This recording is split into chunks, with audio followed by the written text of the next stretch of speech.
Good morning, everyone. Myself, Dr. Edi Ada, Assistant Professor and Head of the Department of Microbiology, Late Pushpadi Patil Art and Science College, Risud.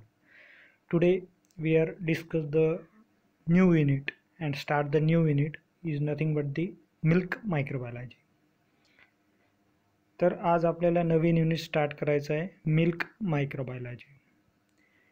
Industrial मायक्रोबायोलॉजीमध्ये unit number 4 जे आपल्या syllabus semester 6 मध्ये आहे ते म्हणजे milk microbiology. त्यामधला पहिला point आहे definition of milk, composition of milk and source of infection of milk. तर असे काही पॉईंट्स त्याच्यामध्ये दिलेले आहे. तर आज आपल्याला बघायचं आहे definition and composition and types of milk. Here the slide seen on the screen. What is meant by milk? Simply as a milk म्हणजे काय? मिल्कची साधी एक डेफिनेशन आहे secretion of mammary Gland in human and animal after labor. Okay, such types of product is nothing but the simply as a milk. Okay, normal लॅक्टल secretion of mammary gland is nothing but the milk. यालाच आपण काय म्हणत असतो milk. No doubt milk त्याचे number of benefits, how many number of types, how many number of different composition of different types of milk. Okay, generally आपल्याकडे जे milk पाहायला मिळते ते वेगवेगळ्या ॲनिमलचं ॲज वेल एज ह्युमन बिईंगचं. ओके, ह्युमन बिईंगचं तर आपल्याला माहीतच आहे की ह्युमन बिईंगचे जे फिडिंगसाठी mother to newborn childs. Okay, आणि ॲनिमलचं आपण जनरली वेगवेगळे प्रोडक्ट्स आणि आपण कन्झप्शनसाठी जनरली युटिलाइज करतो. परंतु याच्यामध्ये खूप साऱ्या वेगवेगळ्या प्रकारचे न्यूट्रिशन, विटॅमिन्स, एन्झाईम्स असतात की जे आपल्या ग्रोथसाठी खूप इम्पॉर्टंट मेन रोल प्ले करतात. म्हणून आपल्या सिलेबसमध्ये मिल्क, त्याचे टाईप्स, प्रोडक्ट याचा सर्व डिटेल अभ्यास दिलेला आहे.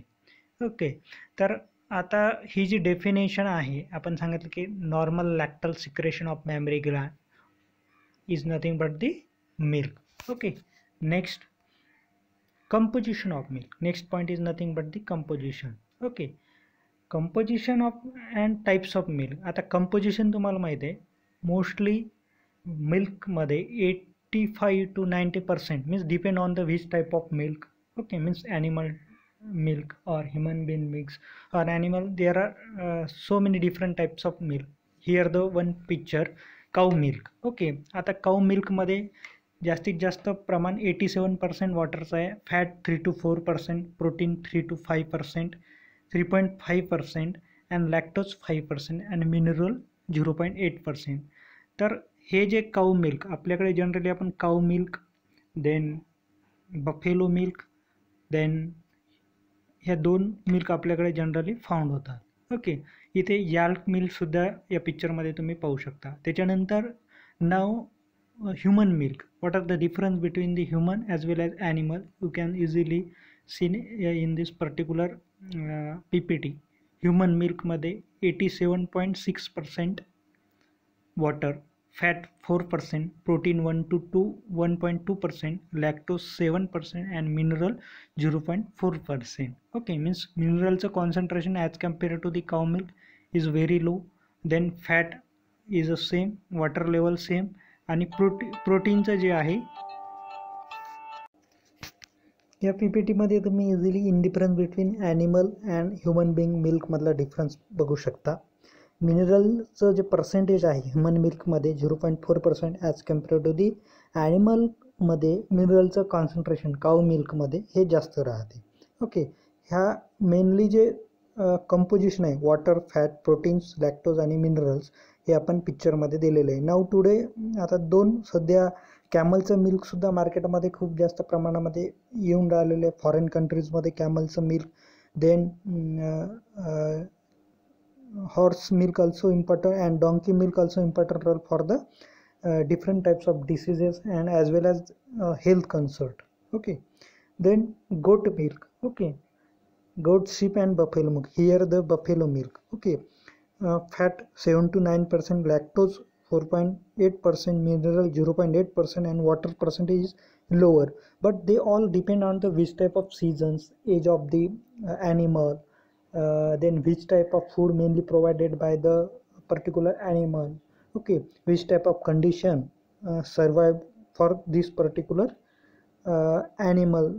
They such type of depends on the composition of mills. Okay, याच्यावर पूर्ण त्याचं कंपोजिशन ऑफ मिल्स डिपेंड राहते. आपण डेफिनेशन पाहिली, normal लॅक्टल secretion of the mammary gland, त्याला आपण मिल्क म्हटलेलं आहे. त्याच्या कंपोजिशनमध्ये प्रोटीन्स राहतील, विटॅमिन्स राहतील, वॉटरचं पर्सेंटेज जास्त राहणार आहे, मिल्क मिनरल्स राहतील आणि प्रोटीन्स राहतील. ओके, तर हे वेगवेगळ्या प्रकारचे आपण स्क्रीनवर बघत आहे.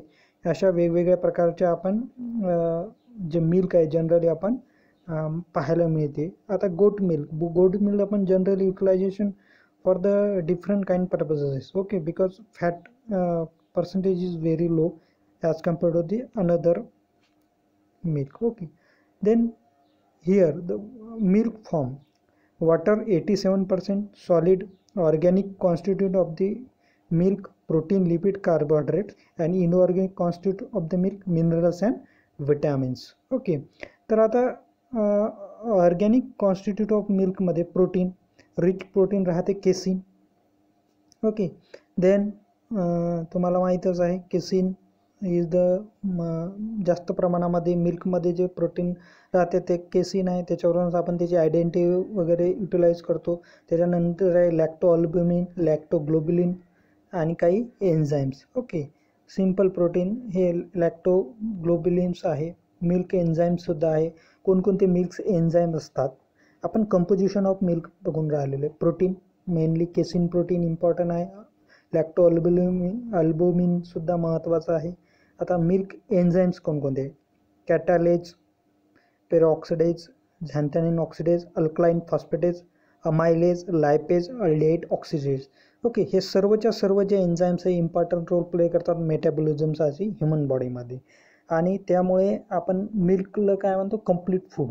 Okay, means for example 1 glass of food is and sufficient for the 1 times of lunch. Okay, एका वेळेच्या जेवणापेक्षा 1 ग्लास दूध जे आहे ते sufficient concentration of all types of nutrient mainly present in that particular meal, means vitamins, protein, minerals, fat, carbohydrates, they all enzymes, they all essential nutrient mainly present in that particular 1 glass of milk. Okay, तर त्याच्यानंतर lipids, carbohydrate, lactose आहे.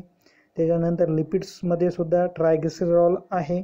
Okay, inorganic कॉन्स्टिट्यूटमध्ये minerals आहे for the require for the which calcium, phosphorus, sodium, potassium, magnesium, they all essential minerals required for the growth of human body. Then vitamins, which type of vitamin mainly present in the milk? Okay, vitamin C, then vitamin D, vitamin K. Okay, they all essential vitamins also present in vitamin B also mainly present in milk. Okay, 9 essential nutrients mainly present in milk. इथे बघा किती छान व्यवस्थित या पीपीटीमध्ये दाखवलेलं आहे. Calcium आणि त्याचं पर्पज सांगितलेलं आहे for strong bones. Okay, strong बोनसाठी कॅल्शियम मिल्कमध्ये असते, ते महत्त्वाचं आहे. व्हिटॅमिन डी कॅल्शियम ॲब्झॉर्प्शनसाठी, रायबोफ्लेविन जे आहे ते एनर्जीसाठी, फॉस्फरस जे आहे हे मिनरल स्ट्रॉंग बोनसाठी, प्रोटीन्स लीन मसलसाठी, मसल डेव्हलप होण्यासाठी, पोटॅशियम हे सुद्धा मिनरल्स आहे फ्लूइड बॅलन्स आणि ब्लड प्रेशर मेंटेन राहण्यासाठी.